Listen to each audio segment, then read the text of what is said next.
Voices of today podcast में आपका बहुत-बहुत स्वागत है। आज हम जिस पर्सनैलिटी के साथ पॉडकास्ट करने जा रहे हैं, उनके बारे में मैं जानकारी अगर दूँ तो उनके लिए ख़ास बात सिर्फ़ ये कहूँगा कि विमेन एम्पावरमेंट को के लिए उन्होंने बहुत बड़ा काम किया है और लगातार इस काम में अभी भी लगे हुए हैं। विमेन एम्पावरमेंट के साथ-साथ सोशल वर्कर भी हैं और सोशल रिफॉर्मर भी हम कह सकते हैं कि समाज में जिस तरह की कुछ इविल्स हैं, उसको दूर करने के लिए वो सोशल रिफॉर्म्स का भी काम करती हैं। स्टेट अवार्ड भी मिल चुका है।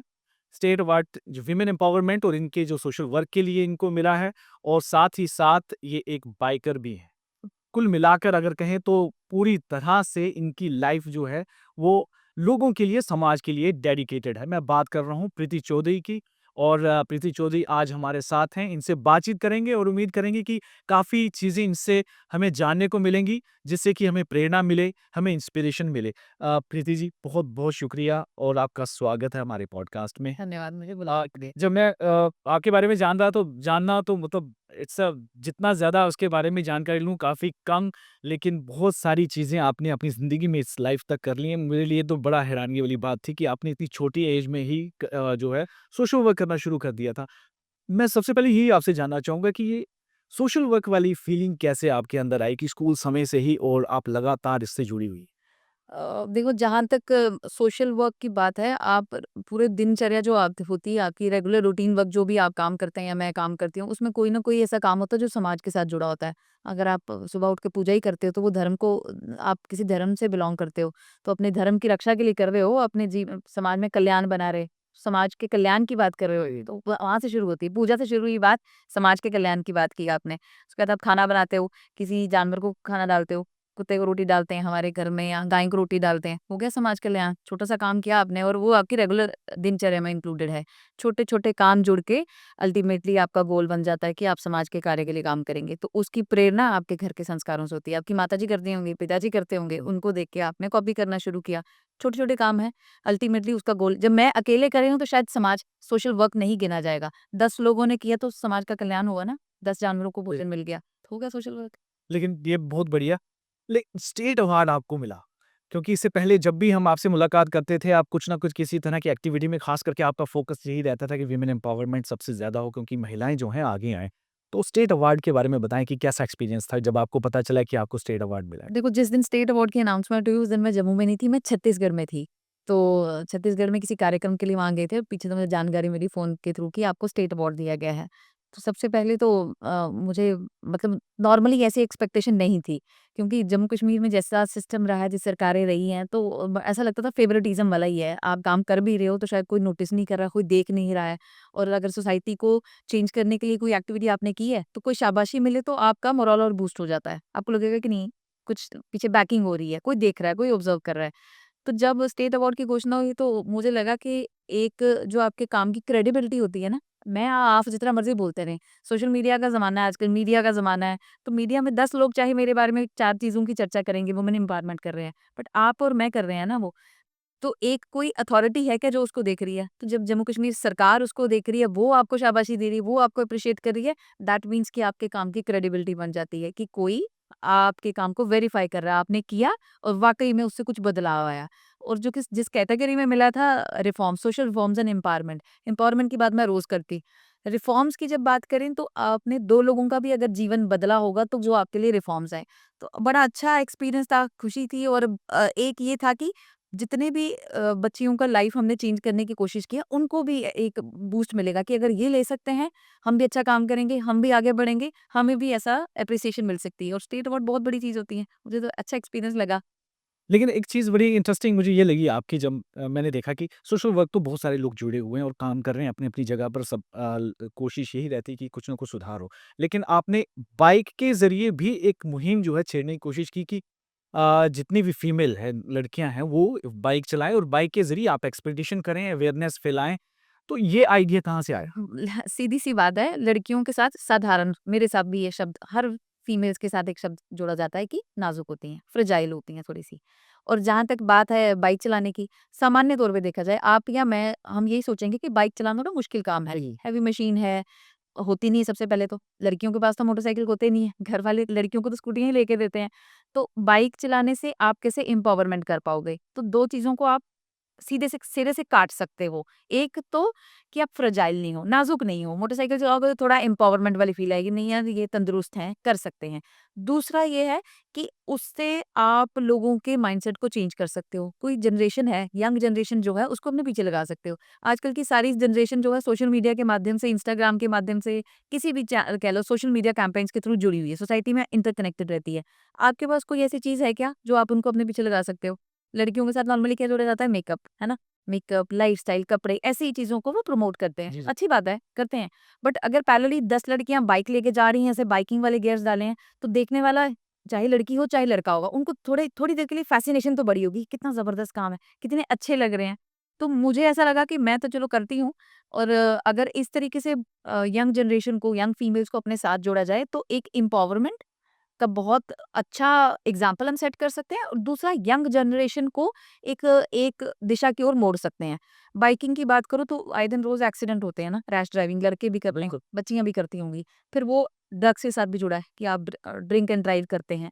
फिर वो और कई चीज़ों के साथ जुड़ा है, ईव टीजिंग की भी बात कर लीजिए, ये सारी एक चीज़ें कनेक्टेड हैं। हुँ। तो अगर आप बाइकिंग के थ्रू 10 लड़कियों को मोटिवेट कर रहे हो, वो वुमेन एम्पावरमेंट की एग्जाम्पल दे रही हैं, स्ट्रॉन्ग एंड इंडिपेंडेंट हो रही हैं, रोड सेफ्टी प्रमोट कर रही हैं और साथ ही साथ ये प्रमोट कर रहे हैं कि लड़कियां पैरेलली 10 चीजों में काम कर सकती हैं। तो ये सारी बिल्कुल लेकिन बाइक बाइक की अगर बात करें तो जनरली इसे जोड़ा जाता है मेल मिल के कि वो चलाते हैं क्योंकि एक बिल्कुल हैवी बाइक है, गियर्स होते हैं। बिल्कुल तो कैसे लगा कि जब आप चलाते थे तो मुश्किल लगता था या कैसे एक तरह से ना एक डिफरेंस क्रिएट करके रखा हुआ कि this is not for the women? नहीं, ये बात बिल्कुल सही है। जब मैंने भी चलानी सीखी होगी, मेरे घर में साइकिल, स्कूटर स्कूटर से बात शुरू हुई थी, उसके बाद आहिस्ता-आहिस्ता बाइक तो मिली नहीं।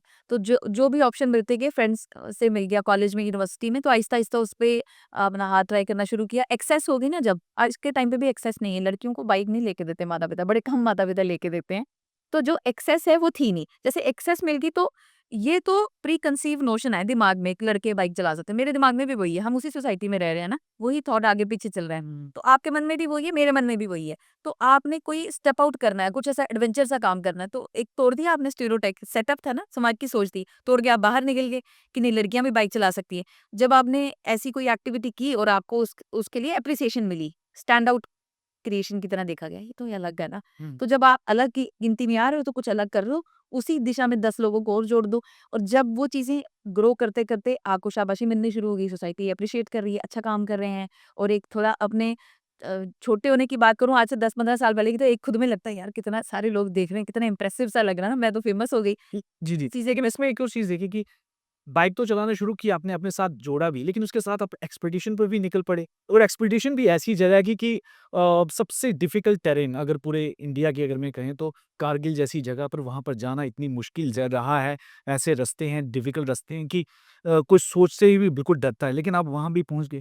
देखो, जहाँ तक बात है एक्सपीडिशन की, बाइक जब मैंने चलानी सीखी थी उसके बाद मैंने बहुत अकेले ट्रिप्स किए हैं, बहुत जगहों को मैंने कवर किया है। तो मुझे चीज़ों को समझने का मेरा एक तरीका अलग है, मेरा एक नज़रिया अलग है। मुझे लगता है ये जितनी भी चीज़ें मैंने की हैं, इसका कुछ ना कुछ पर्पज़ था। वो आप समाज को कैसे समझ में आ रहा है, हर साल हम लोग करगिल जा रहे हैं, जितनी सारी बच्चियाँ हमारे साथ जाती हैं वो तो शायद करगिल वॉर के टाइम पे उन पैदा भी नहीं हुए थे। तो आप अपना इतिहास याद रखें। आपको अपनी हिस्ट्री याद रहनी चाहिए। आज मैं यहाँ बैठ के 4 बातें कर रही हूँ आपके साथ, तो मुझे मेरी हिस्ट्री पता है, मैं कहाँ से आई हूँ, हमारे देश का इतिहास क्या है, मेरे परिवार का इतिहास क्या है। जो यंग जनरेशन है, उनको अपनी हिस्ट्री के बारे में पता नहीं है, आपके रूट्स क्या हैं। दादाजी का नाम पता होगा, पर दादाजी का नाम भी नहीं पता होगा, बहुत बुरी बात है ये। और उसके बाद अगर आप जम्मू-कश्मीर की बात करें, अपना डोगरों का इतिहास नहीं पता होगा, देश का इतिहास नहीं पता होगा। ये सारी चीज़ों को ज़िंदा रखने के लिए मैं जगह ही ऐसी चुनती हूँ, वहाँ जाएँ और उस दिन की अहमियत को समझें। बिल्कुल। अगर मान लो करगिल जा रहे हैं, 26 जुलाई को क्यों जा रहे हैं? तो जो जितने बच्चे जा रहे हैं उनमें से आधे तो करगिल के युद्ध के टाइम पे पैदा भी नहीं हुए थे। आपको पता होना चाहिए देश कैसे बचा है, यस। किन जवानों ने शहादत दी, देश बचा, आज ज़िंदा हैं, खुली हवा में साँस ले रहे हैं। कल परिस्थितियाँ चेंज भी हो सकती हैं। बड़े सारे लोगों को इंडिया खटकता रहता है। तो राष्ट्रीयता की भावना आपके अंदर होनी चाहिए ना। तो इसीलिए ऐसे कड़े रास्ते, कड़े दिन, कड़े सफ़र तय करने पड़ते हैं कि आप कुछ ऐसा बेंचमार्क सेटअप कर जाएँ, वो जो यंग जनरेशन आ रही है वो आपको फ़ॉलो लेकिन आपके इस काम में आपको कभी क्रिटिसिज़्म झेलना पड़ा? कि क्रिटिसिज़्म बहुत ज़्यादा से एक तो मैं बार-बार यही कहूँगा कि चलिए परिवार का तो कई बार मुश्किल होती है, लेकिन सपोर्ट भी बड़ी मिलती है। लेकिन उसके साथ जो समाज के आगे-पीछे लोग होते हैं, मैं ख़ास करके मेल डोमिनेंट ऐसे क्योंकि सोसाइटी है हमारी, उसमें क्रिटिसिज़्म होता है। क्रिटिसिज्म हर जगह पे है और अगर आप क्रिटिक्स लेने के लिए तैयार नहीं है ना, तो आप ग्रो भी नहीं कर सकते हैं। हुँ। आपको एक तो अपना विश्वास ऐसा बनाना है कि जो मैं कर रही हूँ, उसको कोई व्यक्ति आपके परिवार में, आपके मन में, खुद में आपको पता होना चाहिए मैं सही काम कर रही हूँ। बैकिंग आपके परिवार करेगा, आपके दोस्त करेंगे, आपका अच्छा समाज के जो लोग हैं वो आपको बैक करेंगे, अच्छा कार्य कर रहे हो। जब आपको वो बैकिंग आपके परिवार से मिल गई ना, आपके लिए सबसे मेरे लिए मेरे सबसे इम्पोर्टेंट मेरे माता-पिता हैं। उनको जैसे भी करके मैंने मना लिया कि भई मैं ये काम कर रही हूँ। Once they are there to support me, फिर बाकी समाज की मुझे चिंता नहीं है। वो मेरे सही गलत की पहचान कर सकते हैं। मैं नहीं कर सकती, वो शायद कर सकते हैं। तो हमने एक दिशा चुन ली। अब उसके बाद आप समाज में बैठे हैं, आपका काम है क्रिटिक्स करना और आप करेंगे भी। सामान्यतः लोग क्रिटिक्स जो झेलते हैं, उनको पता होता है कि हर व्यक्ति आप पे टिप्पणी करेगा। मगर अगर आप उस टिप्पणी को लेके रुक जाएँगे ना, तो या उसके बारे में चिंतन करेंगे, आप समाज में बदलाव कैसे लेके आएँगे? अगर आपको कुछ चेंज करना है, उसको होल हार्टेडली एक्सेप्ट करें। जैसे हाँ, ठीक है, क्रिटिसिज़्म आए। आपको सिर्फ चिंता करनी है उस एक व्यक्ति की जो आपका मेंटर है, आपका गुरु है, आपके माता-पिता हैं, समाज है, आपके दोस्त हैं। जब वो आपके साथ हैं, उन्होंने बोल दिया कि आप अच्छा कार्य कर रहे हो, फिर क्रिटिसिज़्म को आपने पॉजिटिव लेना, उसमें से जो काम की चीज़ है वो निकालें, जो काम की नहीं है उनको साइड पे रहने दें। और उससे अपने आप को कभी भी फ्रस्ट्रेट होके ये नहीं सोचना है कि इतने लोग मेरी पीछे मेरे बारे में गलत बात कर रहे हैं, कह रहे हैं क्या पागल है, हमारे बच्चों को भी बिगाड़ रही है, कुछ भी ऐसा बोलेंगे। आपको पता है आपका लक्ष्य क्या है, आप क्यों वो कार्य कर रहे हैं और उससे समाज में क्या बदलाव होगा। तो अगर आप उस दिशा की ओर बढ़ेंगे, इन सब चीज़ों को आप इग्नोर करने की ताकत रखते हैं और अगर आपने नहीं किया, इसका मतलब आप कि अगर क्रिटिसिज्म झेलना है तो मुझे लगता है कि कहीं न कहीं अगर आप लाइफ़ की किसी भी फ़ील्ड में जाएँ, ये चीज़ें आपके साथ होंगी। बिल्कुल। तो मुझे मुझे एक ना बड़ा इंसिडेंट बड़ा इंटरेस्टिंग याद आता है आपके साथ कि वो बरसात के कुछ दिन थे तो हम एक रिपोर्टिंग करने कहीं गए थे नानक नगर वाली साइड अगर आपको याद हो। तो किसी के घर में पानी-वानी आया हुआ तो हम भी वहाँ पे रिपोर्टर अचानक से आप भी वहाँ पहुँचे हुए थे। तो वहाँ से एक चीज़ बड़ी इंटरेस्टिंग रियलाइज़ हुई कि जो किसी की हेल्प करने की जो एक फीलिंग होती है ना, वो सबसे इम्पोर्टेंट चीज़ है कि अगर आपके पास होनी चाहिए और कहीं ये नहीं देखना कि मैं किस सिचुएशन में हूँ, कहाँ जा रही हूँ, क्या हेल्प करने वाली हूँ। मतलब एट एनी टाइम आप यू शुड बी रेडी। हाँ, तो मैं वहाँ देख रहा था आप बिल्कुल पानी निकाल देते हो उन घर के बाहर। आपके साथ देखिए वो चीज़ें मेरे ख्याल से एक ऐसे वर्च्यूज़ हैं दैट इज़ वेरी डिफिकल्ट कि वो किसी के अंदर अगर आ जाएँ तो मेरे ख्याल से आपके साथ सोशल वर्क शब्द जोड़ा जा रहा है ना, तो देखिए कैमरे के सामने ही सोशल वर्क करूँगी क्या? जब मैं बाइक राइड करती हूँ तो आप सारे कैमराज़ मेरे साथ लगे होते हैं, लोग राइड को कवर करते हैं, सोशल मीडिया में वीडियोज़ आ जाती हैं, प्रेस कॉन्फ्रेंस कर रहे हैं, कोई और गतिविधि कर रहे हैं, सोशल मीडिया में कैंप ये कर रहे हैं, सैनिटरी नैपकिन की ड्राइव की है, सब कैमराज़ के सामने हो रहा है ना, कैमरा बंद हुआ आप क्या कर रहे हो? आपके अंदर कुछ तो मॉरल्स होने चाहिए और वो भी ऐसे बिल्कुल ग्राउंडेड। ऐसे तो चमक-दमक के तो आप बैठ ही जाओगे कैमरे के सामने। कैमरे के पीछे आप क्या हो? सही। तो अगर मान लो मेरे गली के आस-पास कहीं को दर्द पड़ा हुआ है और अगर मैं वहाँ झाड़ू लगा रही हूँ तो इंसान ही नॉर्मली आपकी मेरी भी दिनचर्या वही है। तो उन सब वो आपके रेगुलर दिनचर्या के काम हैं और आपके संस्कार हैं। उनके साथ आपको स्टिक करना है। ऐसा नहीं है कि सोशल मीडिया की बात कर रहे हैं, इस ज़माने की बात कर रहे हैं तो सब कैमरा के सामने अच्छा-अच्छा दिखता है, बुरा कुछ नहीं होता। उन उन सब चीज़ों को काटना पड़ेगा और काटने के लिए आपके अंदर कुछ गर्ज होनी चाहिए। समाज का कल्याण कर रहे हैं, तो करना पड़ेगा। कोई किस स्थिति में है, थोड़े दिन पहले हमने किसी ना एक व्यक्ति को रोड से उठाया था। कोई बेगर थी या मतलब बेगर भी नहीं कह सकते, मानसिक प्रताड़ित कुछ जी। बहन थी। तो किसी ने सूचना दी कि इसको कोई सेक्सुअली भी हरास करके चला गया है। तो आप इसको प्लीज़ रेस्क्यू करो, ले जाएँ। मैंने 10 संस्थाओं को फ़ोन किया, जिस व्यक्ति ने मुझे कॉल किया उसने कहा मैंने 10 संस्थाओं को कॉल किया, कोई नहीं लेने आया। तो सब कोई तर्क दे रहे हैं अलग-अलग।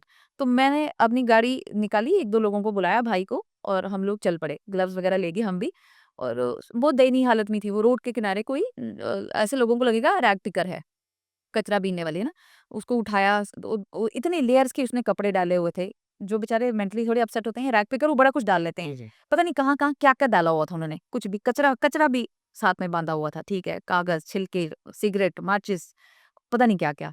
तो लेयर बाय लेयर मैंने उनके कपड़े हटाने शुरू किए, वो जो भी चीज़ें उन्होंने कैरी की थी, तो लेयर बाय लेयर हटाना शुरू किया, जहाँ तक हटा सकती थी। फिर उन्होंने जो भी कपड़े डाले थे वो एज़ इट इज़ रहने दिए और उसके बाद हम उनको ले गए हॉस्पिटल उनका मेडिकल करवाने कि इनके साथ अगर कुछ गलत हुआ है तो वो रिकॉर्ड हो जाए।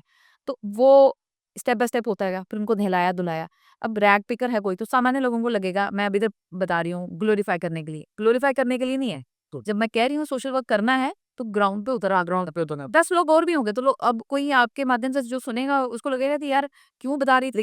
लेकिन एक चीज़ ये भी बिल्कुल आपने सही एक वैलिड पॉइंट कहा कि लोग ना सोशल वर्क के ज़रिए बहुत सारे कुछ लोग मैं कहूँगा कुछ लोग जो हैं वो सिर्फ़ एक तरह के पिक्चर मोमेंट ही रखते हैं उसको कि वहाँ पे पिक्चर खिंचवाई और बस उसमें भी हमने कुछ किया। बट इन इन रियलिटी मतलब लोगों में वो फ़ायदा नहीं पहुँचा। 2 पर्सपेक्टिव हैं। एक तो कोविड के टाइम पे चीज़ें वायरल हुई, एक केला दे रहे हैं 10 लोग। जी। बड़ी पिक्चर वायरल हुई थी ना, क्या समाज सेवा कर रहे हैं। दूसरी लोग मुझे कहते हैं कि आप फ़ोटो नहीं कहीं डालते हो। रेयरली मैं ज़्यादा इतनी एक्टिव नहीं हूँ फ़ेसबुक, इंस्टाग्राम पे, डाल दूँगी कभी 6 महीने में 1 बार डाल दिए हैं, कहीं कैसे डाल दिया।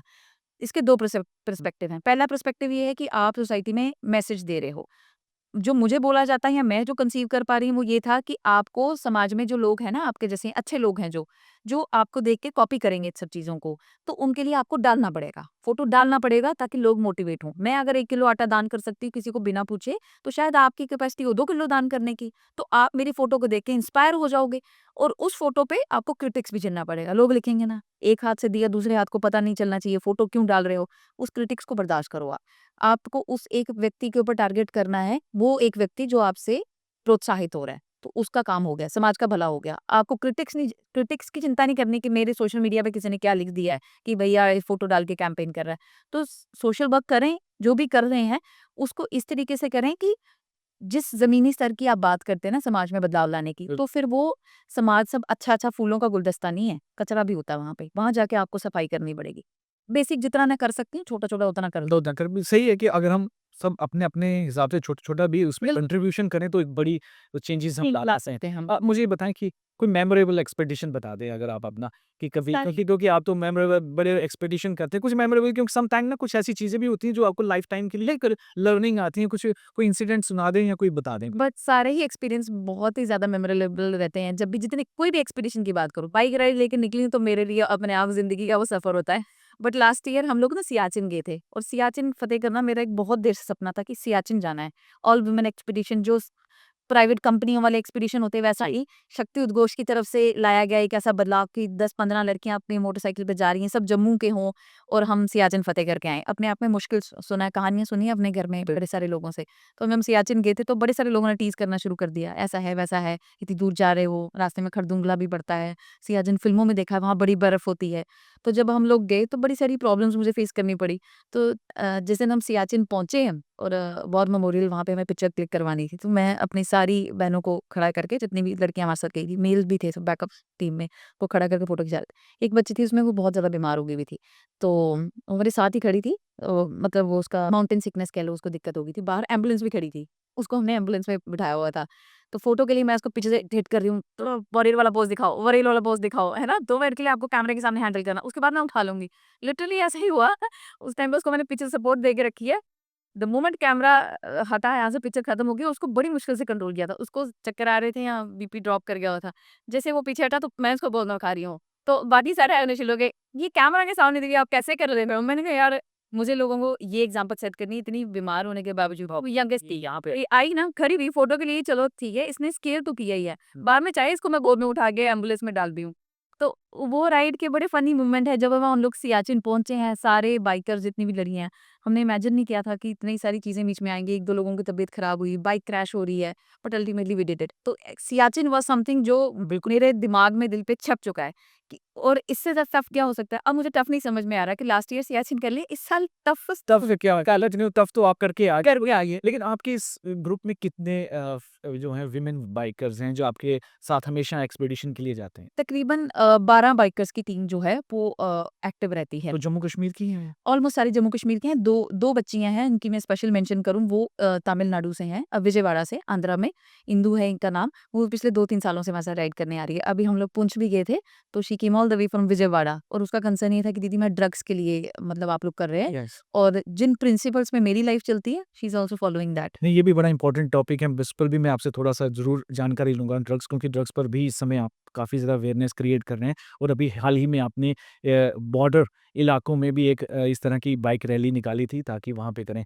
ब लेकिन उसके साथ-साथ मतलब मैं ये जानना चाहूँगा कि आखिर किस तरह से मतलब ये सारी चीज़ें आप मैनेज करते हैं? क्योंकि बहुत सारी मुश्किलें भी इसमें आती हैं। अब ग्रुप को इकट्ठा भी करना पहली बात तो उनको भी मोटिवेट करना बड़ा मुश्किल होता है क्योंकि खुद तो आप नो डाउट मोटिवेटेड हो और आप एज़ अ लीडर हमेशा आगे रहते ही रहते हो, लेकिन दूसरों को भी उस लेवल तक ले जाना है। तो क्या वो इम्पोर्टेंट चीज़ें रहती हैं कि जिससे आप उनको इंस्पायर करते हो? ये सबसे मुश्किल काम है क्योंकि इसके लिए आपको अपनी एनर्जी लेवल क्योंकि अगर अभी मैं सोचूँ ना, अगर आप मुझे कहें कि आपको बाइक चलाना आती है, मैं कहूँगा हाँ आती है, तो चलो कारगिल चलोगे? तो मेरे तो मैं सोचूँगा बहुत ही सोचूँगा बस और शायद मुझे लगता है ज़्यादातर मैं कोशिश करूँगी कि ना ही जाऊँ, ना ही। तो मतलब इट बिकम्स अच्छा सियाचिन तो उससे भी ज़्यादा टफ मुश्किल। तो क्योंकि मैं भूल गया था कि सियाचिन वाला लाने के लिए क्योंकि मेरे लिए तो कारगिल लग रहा था वो बड़ा है रास्ते हमें से बात से उससे भी ज़्यादा पार किया। लेकिन वो कैसे रहता है? मोटिवेशन कैसे रहती है? मेरे पास एक वन टा थॉट है जो मैं रोज़ कैरी करती हूँ, जो मेरी लाइफ़ का प्रिंसिपल है। मैं किसी चीज़ के लिए ना नहीं बोल सकती हूँ। नो शब्द is not in my dictionary. ये बड़ा भारी-सी शब्द मैं ऐसे स्लैंग बता रही हूँ कि नो नहीं है, बट सच में मेरी लाइफ़ का प्रिंसिपल है कि ना नहीं होनी चाहिए, किसी भी काम के लिए भी। हाँ ही निकलनी चाहिए। जो काम मुझे दे दिया गया, या तो मैं खुद डिसाइड कर रही हूँ अपने लिए कोई काम, या मेरे माता-पिता दे रहे हैं, या कोई ऑर्गनाइज़ेशन जिसके लिए मैं काम कर रही हूँ। आगे से ना नहीं होनी चाहिए। कैसे करना है, हाउ, व्हेन, वेयर, वो नहीं आना चाहिए। काम दिया है तो वो लक्ष्य आपका तय होना चाहिए। ये सारे काम जो भी आप एक्टिविटी कर रहे हो, समाज सेवा, कोई गोल होगा ना आपका, कहाँ जा रहे हो? मेरा गोल है कि समाज में कुछ बदलाव आना चाहिए। मेरा गोल है कि मैं एक एग्ज़ाम्पल सेट कर जाऊँ। मेरा गोल है मैं एक बेंचमार्क सेट कर जाऊँ। तो मेरी एनर्जी तो 24 घंटे फुल ऑन रहनी चाहिए। अब मैं आपको कैसे मोटिवेट करूँगी? ये सबसे मुश्किल काम है। आपने अपने साथ जो भी जिन भी लोगों को जोड़ा है, वो सामान्य परिवार के बच्चे हैं, उनकी शायद ट्रेनिंग वैसी नहीं हुई है।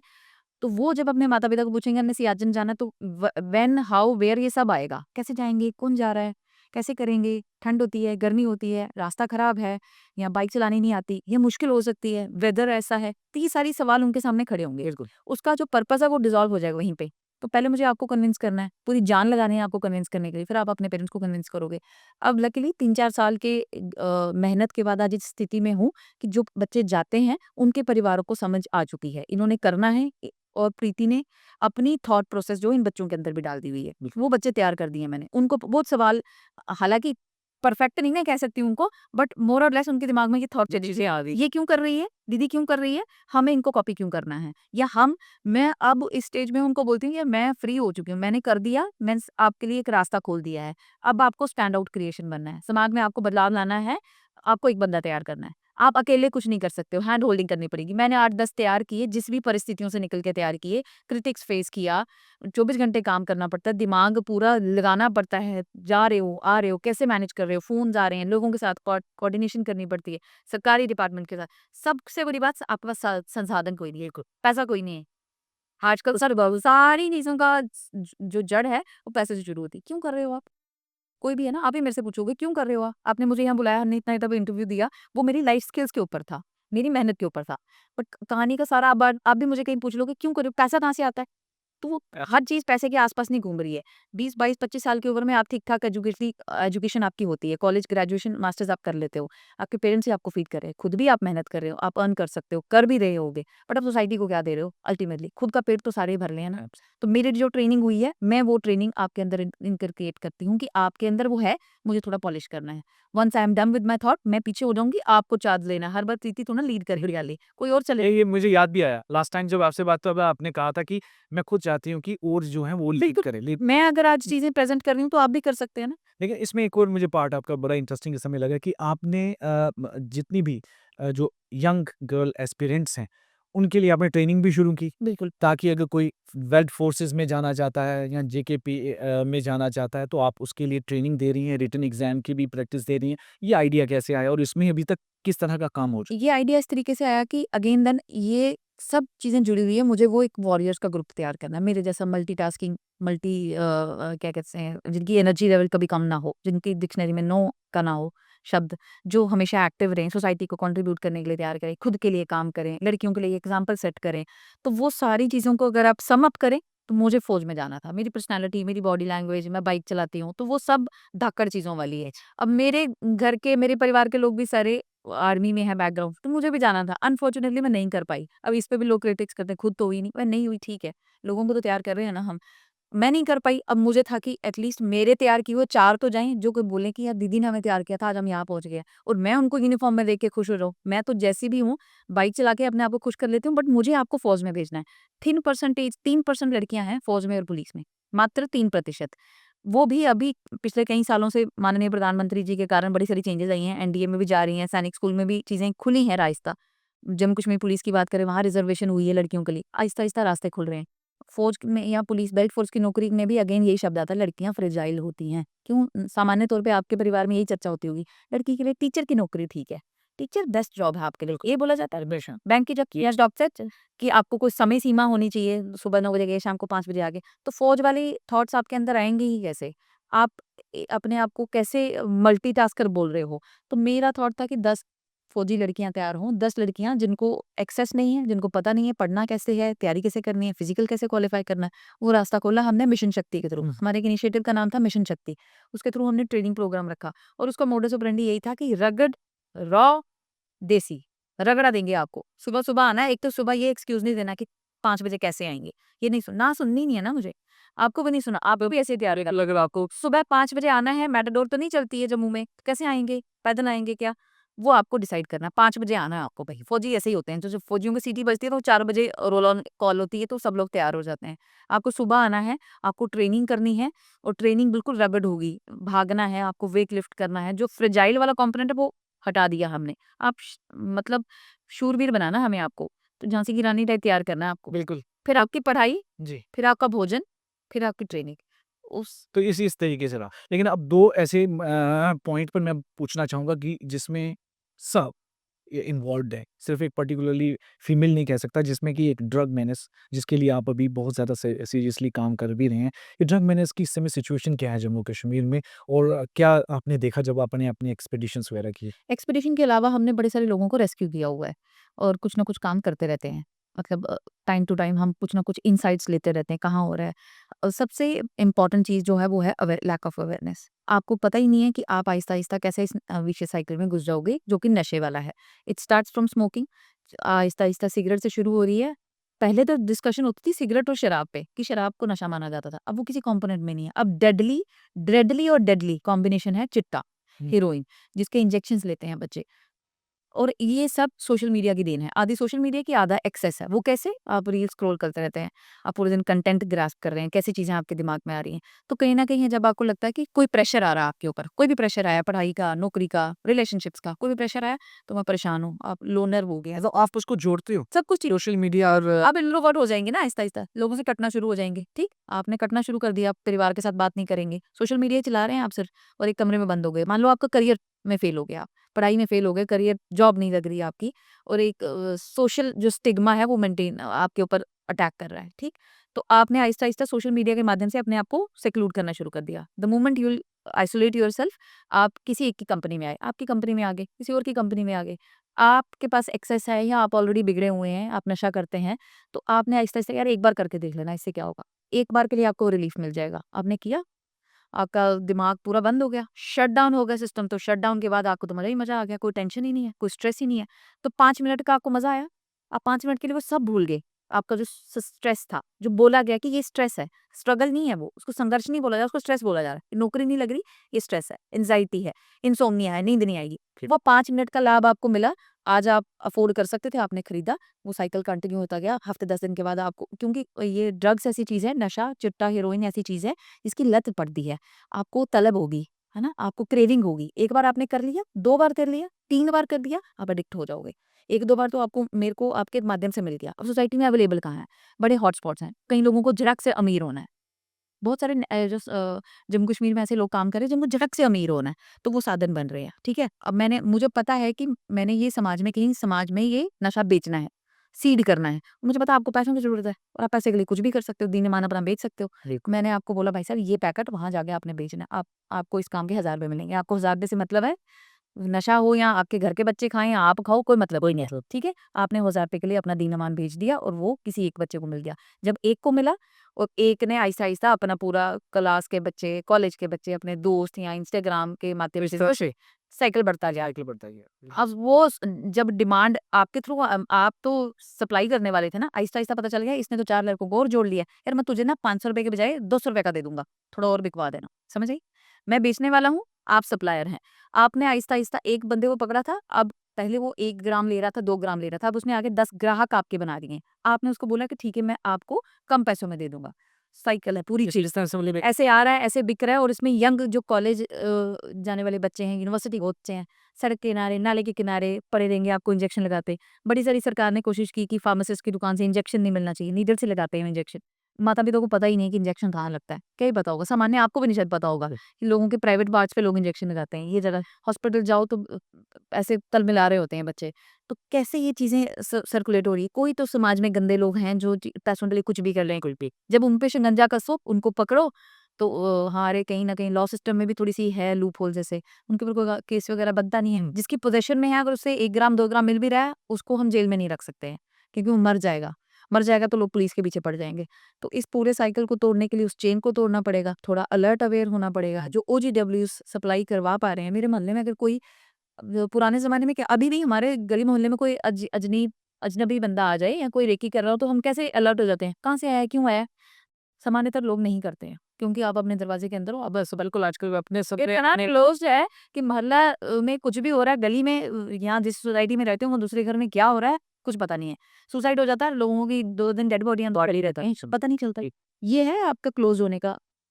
तो इसमें जैसे सोशल मीडिया भी एक बहुत बड़ा रोल प्ले करता है। सोशल मीडिया ने किस तरह से एक ही परिवार के में एक बच्चे और पेरेंट्स के बीच में एक बड़ी दूरी जो है बना के क्रिएट कर दिया है। वो कई-कई घंटे जो है उसी में बिताते हैं। लेकिन और उसमें जो कंटेंट होता है वो कहीं न कहीं आपको आपके अंदर एक कुछ अलग से ही आपकी कंडीशनिंग कर रहा है एक अलग से ही कि वो चीज़ें कैसे आप सोचते हैं कि इन चीज़ों से कैसे दोनों चीज़ों how can we tackle with it? दोनों चीज़ों का कंटेंट आप सबसे पहले तो एक्सेस ही नहीं होनी चाहिए। बचपन तो गया हमारा, कुछ बचा ही नहीं है। मतलब जो 20-25 साल 20-22 साल का व्यक्ति है जो पहले चिल करता था, दोस्तों के साथ घूमते थे, क्रिकेट खेल लिया, पिकनिक करने चले गए, ट्रैकिंग करने चले गए, कुछ और किया, गप्पे मारी, अपनी चीज़ें डिस्कस की, फैमिली की चीज़ें डिस्कस की। फैमिली आउटिंग्स होती थी तो कज़न शादियाँ होती थी, कज़न सारे बैठ के मज़ा करते थे, है ना? अब तो वो रहा ही नहीं सकते, सबका अपना क्लोज़ एनवायरनमेंट है। तो सबसे पहले तो आपके पास एक्सेस नहीं होनी चाहिए। पेरेंट्स को हाथ जोड़ के विनती है, मैं 1 लाख का फ़ोन नहीं अफ़ोर्ड कर सकती हूँ, अगर खुद 1 लाख नहीं कमा रही हूँ। तो माता-पिता सीधे बच्चों को आईफ़ोन जिस ब्रांड का फ़ोन चाहिए वो ला के देते हो। घर में सबके वाईफ़ाई लगा हुआ है। सब साधन सुविधा उपलब्ध है। कितनी पॉकेट मनी दे रहे हो कोई चेक नहीं है। गाड़ी आपके पास है, बाइक आपके पास है। मैंने बिना कोई एफर्ट्स किए अगर मेरे पिताजी ने मुझे बाइक भी दे दी, गाड़ी भी दे दी, पेट्रोल डालने के पैसे भी मिल रहे हैं, मोबाइल भी मिल रहा है, वाईफ़ाई भी लगा हुआ है, मैं जो मर्ज़ी कर रही हूँ, मुझे पूछ भी नहीं रहे हैं वो। वो अपनी जॉब करते हैं ना, वो हमें पालने के लिए लगे हैं। तो वो अपनी नौकरी कर रहे हैं, मेरी माताजी भी कुछ कर रहे होंगे, वो अपनी चीज़ों में बिज़ी हैं। तो मुझे लगता है इस चेन को तोड़ने के लिए यहाँ जो भी आपने कहा ना कि इसको कैसे ऑब्ज़र्व करेंगे, सबसे पहले तो ये चेन तोड़िए आप। माना पढ़ाई आजकल बड़े लोग एक्सक्यूज़ देंगे, भई पढ़ाई तो कोविड के बाद तो सारे फ़ोन पे ही चल रही है। जी, जी। अब ज़रूरी किसी को आईफ़ोन देना है? लिमिटेड टाइम दीजिए, एक्सेस दीजिए, 2 घंटे आपको फ़ोन मिलेगा, 1 घंटा आपको फ़ोन मिलेगा। छोटे-छोटे बच्चों को इंस्टाग्राम अकाउंट बनाने की क्या ज़रूरत है? फ़ेसबुक अकाउंट बनाने की क्या ज़रूरत है? पॉज़िटिविटी के लिए अगर बना रहे हैं, बड़ी चीज़ें वायरल हो जाएँगी। नेगेटिव भी तो ले रहे हो आप, कौन चेक करेगा? सोशल साइट्स पे कोई बैन नहीं है कि कैसा कंटेंट होगा। जब हम कहीं जॉब करने जाते हैं ना, तो कहीं साइट्स को क्लोज़ किया गया होता है। सरकारी जम्मू यूनिवर्सिटी में जाएँगे तो सारी साइट्स एक्सेस नहीं होती हमारे लैपटॉप्स पे। एब्सोल्युटली, बिल्कुल। वो चेक तो नहीं रख सकते हम। तो पेरेंट्स एटलीस्ट ये चेन को तोड़ने का काम करें, बच्चों के साथ ज़्यादा इंटरैक्ट करें, लिमिटेड टाइम के लिए फ़ोन दें। छोटी उम्र के बच्चों को तो आप कंट्रोल कर सकते हो। बड़े जो आप कंट्रोल में नहीं रही है, हम जैसे लोगों को आगे आना पड़ेगा, उनको मोटिवेट करना पड़ेगा। अब कंटेंट अच्छा जो अच्छा कंटेंट बना रहे हैं, वो भी कुछ थोड़ा पॉज़िटिव या मोटिवेशनल कंटेंट बनाएँ कि कुछ भी पैसे जनरेट करने के लिए आप फेक चीज़ों को प्रमोट करते हो, न्यूडिटी कर रहे हो, दुनिया जहान का कचरा आपने डाल दिया है। बिल्कुल, बिल्कुल। जो आप मतलब एक एक तरह से काफ़ी इस समय सिचुएशन जिस तरह से बहुत नाज़ुक है। हाँ, बिल्कुल क्रिटिकल सिचुएशन बन चुकी है। तो फ़िलहाल मुझे लगता है कि सबको एक कलेक्टिव एफर्ट करने की ज़रूरत है और एक से नहीं होगा। एक से नहीं होगा क्योंकि और परिवार सबसे स्टार्ट वहीं से होता है। अगर पेरेंट्स खुद अवेयर हो जाएँ, तो मुझे लगता है कि शुरुआत वहाँ से हो सकती है।